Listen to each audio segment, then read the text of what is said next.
Ambedkar right. बताएं क्या कहना चाहते हैं? जय भीम, नमो बुद्धाय एसजे सर। हाँ जी, जय भीम, नमो बुद्धाय। जी बताइए।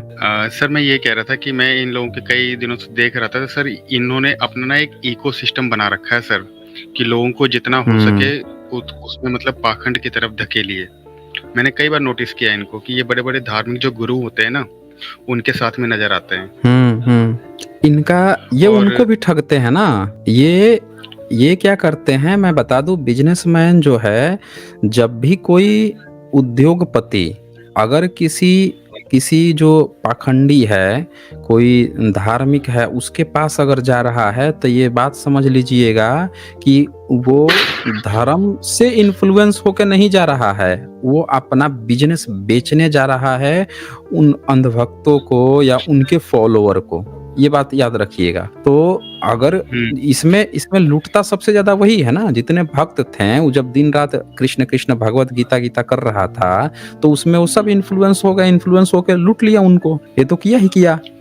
उसके जो टॉप मॉडल होंगे उनको फायदा हुआ होगा, जो लोअर मॉडल होंगे उन सबका नुकसान हुआ होगा। ये तो इनका बिजनेस है।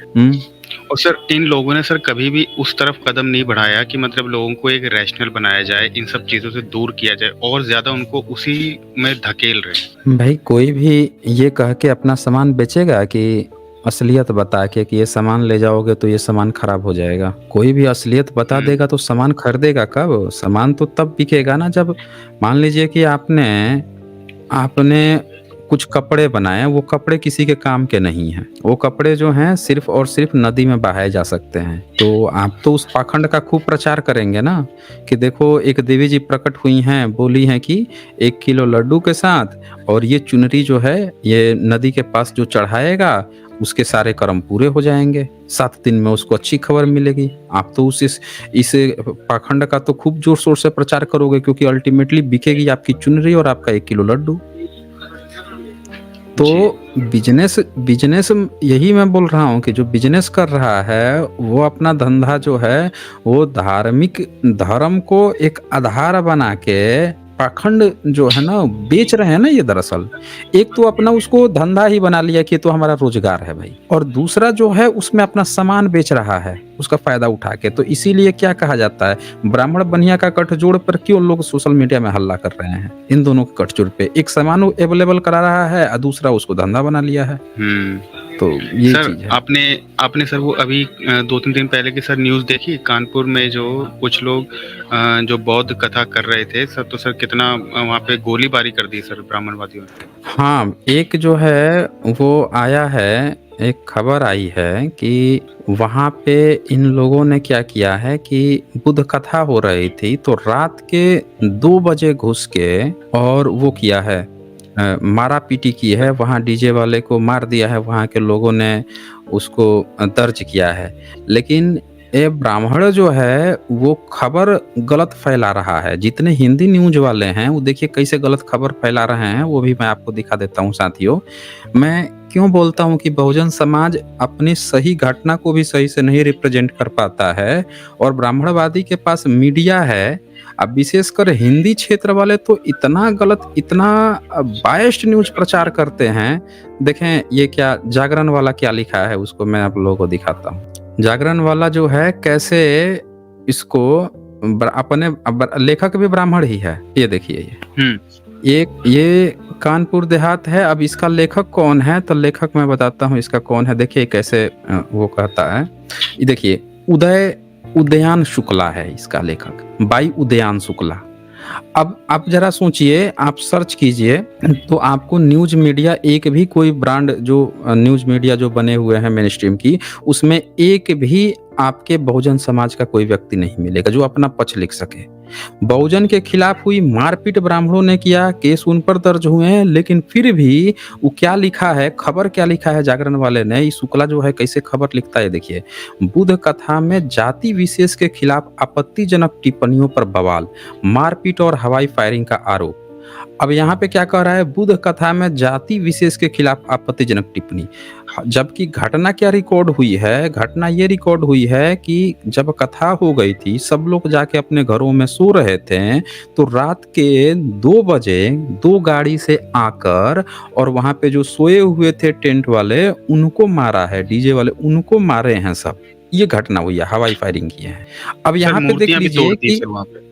और वहाँ पे हाँ, अब बताइए, वहाँ पे रविदास जी जो थे उनकी भी मूर्ति तोड़ दिया। उनकी मूर्ति तोड़ी। तो हाँ, तो अब सवाल ये है कि आपत्तिजनक टिप्पणी रात के 2 बजे थोड़े हो रहा था, सब लोग सोए हुए थे। रात के 2 बजे क्यों गया? दिन में जब कथा चल रही थी जाके बैठ जाता, बोलता कि क्या आपत्तिजनक है उसमें। और ये जो है बहुजनों के घर में कथा कहते हैं, वहां पे बैठ के जो इनके धर्म ग्रंथों में जो गालियां लिखी हुई हैं बहुजनों के लिए, वही सब जाके दिन रात पढ़ रहे हैं, बेच रहे हैं। तो बहुजन तो कभी नहीं गया इनके प्रेस पर हमला करने, इनके घरों में नहीं गया हमला करने के लिए। तुमने जो अपने घर में किताब ले रखी है, उसमें हम बहुजनों को गाली दी गई है, तुम इसको धर्म कैसे मानते हो? बहुजन तो कभी नहीं गया इनके मंदिरों को तोड़ने के लिए कि तुम जिस इस ईश्वर को बना रहे हो, ये ईश्वर हमारा हत्यारा है। बहुजन तो कभी नहीं गया कहने के लिए। तो ये देखें, ये शुक्ला जो है किस तरह से इस चीज को गलत ढंग से लिखता है। आगे क्या लिखता है, पहेवा गांव में इन दिनों एक वर्ग की ओर से बुद्ध कथा का आयोजन किया जा रहा है। कार्यक्रम में दिन में कथा होती है और रात में नुक्कड़ नाटक व उपदेश आदि होते हैं। इस कार्यक्रम में एक धर्म विशेष के आराध्यों पर अमर्यादित टिप्पणी से गांव में तनाव का माहौल था, बीते इसकी शिकायत की थी। अब यहाँ पे बात ये आ गई है कि जब वहां पे दिन में कथा होती है और रात में नुक्कड़ नाटक होता है, तो भाई एक बात बता, कथा दिन में होती है तो रात में 2 बजे हमला कैसे कर दिया, और उसमें कैसे अमर्यादित टिप्पणी हो गई, और ब्राह्मण ने ही ऐसा क्यों किया? तो ये झूठी खबर भी फैला रहे हैं, एक्चुअल घटना ही लोगों को ना पता चल पाए, ये भी देख लीजिए, इसका षड्यंत्र चल रहा है दोस्तों। आगे क्या लिखता है वो भी मैं दिखा लेता हूँ। और ये शुक्ला जो है नाम क्यों नहीं बताया कि कौन से विशेष वर्ग के आराध्य की बात चल रही है, हैं? ये देखिए, ये यहाँ पे अगर पब्लिक होती यहाँ पे तो ये लोग तोड़ फोड़ कर पाते हैं। जब बुद्ध कथा चल रही थी तब जाके बोल देते ना, फिर लोग वहां पे बजा देते उनकी बैंड।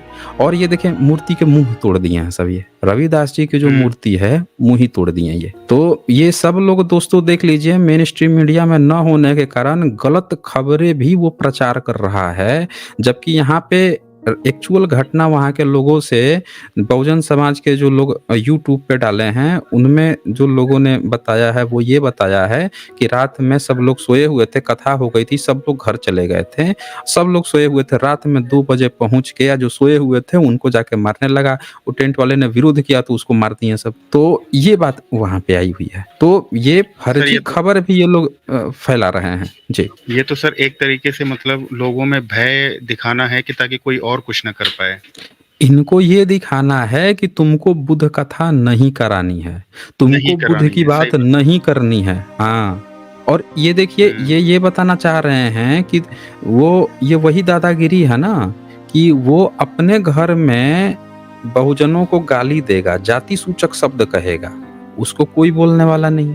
लेकिन आप अपने घर में, हम अपने घर में अपने आराध्य तक का नाम नहीं ले सकते हैं। हम अपने घर में किसका आराध्य का नाम लेंगे, किसकी हम कथा करेंगे, ये वो डिसाइड करेगा। बताइए, ये सोच लीजिए दोस्तों। और सर वैसे बोलते हैं कि हमारे बुद्ध वो अवतार हैं। हाँ, तो यही तो मैं बताने की कोशिश कर रहा हूँ ना। सब लोग ये समझ जाइए कि जो लोग भी इस चक्कर में फंसे हैं, आपको असल हकीकत तब पता चलेगी जब आप ये कह के देखिए कि बुद्ध हमारे पूर्वज हैं तो मैं बुद्ध का ही नाम लूंगा, बाबा साहब हमारे पूर्वज हैं मैं उन्हीं का नाम लूंगा। तब आपको असल हकीकत दिख, सारा हिंदूपना का भूत उतार के रख देगा उसी समय। ये जो लोग नहीं समझ रहे हैं, बने बने घूम रहे हैं, उनको मैं हकीकत बता दूं कि असल हकीकत, भाई मुस्लिम जो है वो तो अपने घर में अपने इस्लाम की बात कर रहा है, ईसाई अपने घर में कर रहा है, तो बहुजन समाज अपने पूर्वजों की बात अपने घर में क्यों नहीं कर सकता है? इससे उसको क्यों दिक्कत हो रही है? रामायण में बुद्ध को सरेआम गाली दी गई है। अब वो किताब हर जगह प्रचारित किया जा रहा है, हर जगह खुलेआम बेचा जा रहा है, तो भाई उस पर तो कभी बहुजन समाज नहीं गया इनके प्रकाशनों पर हमला करने और ये कहना है कि तुम जो है कैसे हमारे बुद्ध को गाली दे रहे हो। लेकिन इनकी धूर्तता देखिए कि ये लोग अपने घरों में अगर कुछ कर रहे हैं तो ये घुस के वो कर रहा है। अब मैंने ट्विटर पे देखा, बहुत सारे बहुजन लोग लिख रहे थे कि ये कानपुर देहात था, उनके इलाकों में अगर बुद्ध कथा पर जाके एक बार ये लोग कुछ बोल के देखें, फिर ये उनको ऐसी दूध याद दिलाएँगे ऐसा कि फिर ज़िंदगी में कभी दोबारा नहीं कर पाएँगे। तो बहुत सारे ट्विटर में ऐसे लोग भी लिख रहे थे। दोस्तों मैं बता देता हूँ कि इसीलिए कॉन्स्टिट्यूशन पढ़ना ज़रूरी है, अपना हक अधिकार जानना ज़रूरी है। अगर आप कॉन्स्टिट्यूशन नहीं पढ़ेंगे, अपने हक अधिकार नहीं जानेंगे, तो ये आपको इसी तरह से परेशान करते रहेगा। जी। हुँ। हाँ, और सर मैं आपको सर बहुत ज़्यादा सर मैं आपको थैंक्स कहना चाहता हूँ कि सर आपने मतलब बिल्कुल क्या बोलते हैं सर, बिल्कुल एकदम चेंज कर दिया, और मैंने भी अपने कम से कम 7-8 दोस्तों को तो सर बिल्कुल चेंज कर दिया। हालाँकि थोड़ा मुश्किल होता है शुरुआत में, लेकिन आपके वीडियोज़ दिखाए खूब अच्छे से आपकी कई अच्छी-अच्छी वो दिखाए वीडियो, तब जाके सर उनकी समझ में आया, और कम से कम 7-8 8-9 तो हो गए होंगे। बहुत बढ़िया। अपने लोगों को हमारी जो बातें हैं, हमारे पूर्वजों की बातें हैं, वो हम ना दिखाएँ उनके कपोड़ पंथ को सब लोग दिखाते रहें। तो ये बिल्कुल वो बात है दोस्तों कि हमें अपने लोगों को अब ये मैं दिखा देता हूँ आपको, वाल्मीकि रामायण का वो प्रसंग भी दिखा देता हूँ। ये वाल्मीकि रामायण है और इसके अयोध्या कांड में बताइए, ये देखिए अयोध्या कांड, ये 109 सर्ग है अयोध्या कांड का और इसका 34 नंबर श्लोक है। ये 34 नंबर श्लोक। इस 34 नंबर श्लोक में बहुजनों के जो पूर्वज हैं बुद्ध, उनको कहता है जैसे चोर दंडनीय होता है उसी प्रकार बुद्ध भी दंडनीय है। बताइए, चोर कह रहा है। तथागत नास्तिक विशेष और नास्तिक को भी यहाँ इसी कोटि में समझना चाहिए। बताइए, ये कह रहा है।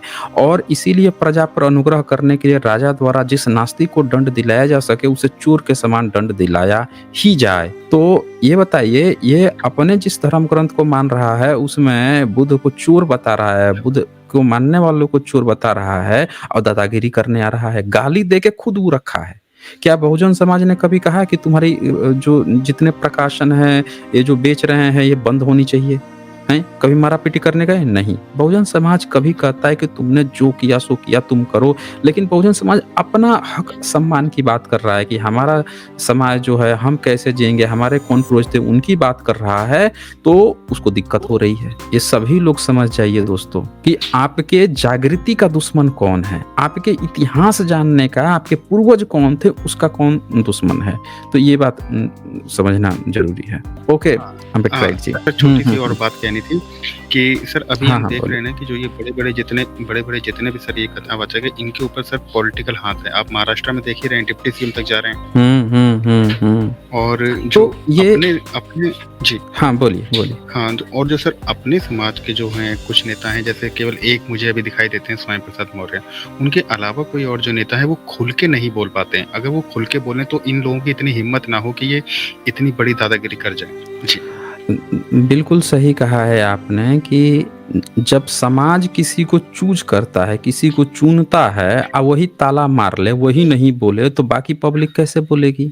समाज ने उसको चुना क्यों है, चूज क्यों किया है? इसीलिए तो कि तुम हमारा रिप्रेजेंटेशन करोगे, और वो आपका रिप्रेजेंटेशन करे ही ना, तो फिर लोगों को ये बात ध्यान में देना चाहिए कि आप किसको चूज कर रहे हैं। समझ रहे ना? लोगों को इस बात का ध्यान देना चाहिए कि अगर कोई आपका रिप्रेजेंटेशन सही से नहीं कर रहा है, तो आप क्यों उसको फिर आप चूज कर रहे हो, ये फिर लोगों को सोचना पड़ जाएगा। देखें, उनके लोगों का रिप्रेजेंटेशन करने के लिए उनके लोग हैं, वो लोग कर रहे हैं। वो कहीं भी जाएगा, वो पढ़ लिख के किसी भी पोस्ट पे जाएगा, जाके वेद में ये है, वो है, यज्ञ हवन सब करा रहा है, कुछ भी कहीं पे बात कर रहा है। बहुजन समाज अपनी बात नहीं कर सकता भाई। बहुजन समाज के जो नेता लोग हैं वो बात नहीं कर सकते, वो चुप हैं, नील बटे सन्नाटा। तो ये बहुत अच्छा आपका प्रश्न है और इस पर चर्चाएं होनी चाहिए। जी ठीक है अम्बेडकर जी, ओके ठीक है सर। जय भीम सर। जय भीम। हाँ जी, हाँ जय भीम। अच्छा, इसके बाद से बहुजन जर्नी लिखते हैं, बालकांड 37वां सर्ग श्लोक 10 से 24 कार्तिकीय जन्म। अच्छा, बालकांड में 37वां सर्ग जो है वो बोल रहे हैं कि 10 से 24 जो सर्ग श्लोक है उसमें कार्तिकेय का जन्म बताया गया। अच्छा ठीक है, बहुजन जर्नी इसको हम देखेंगे।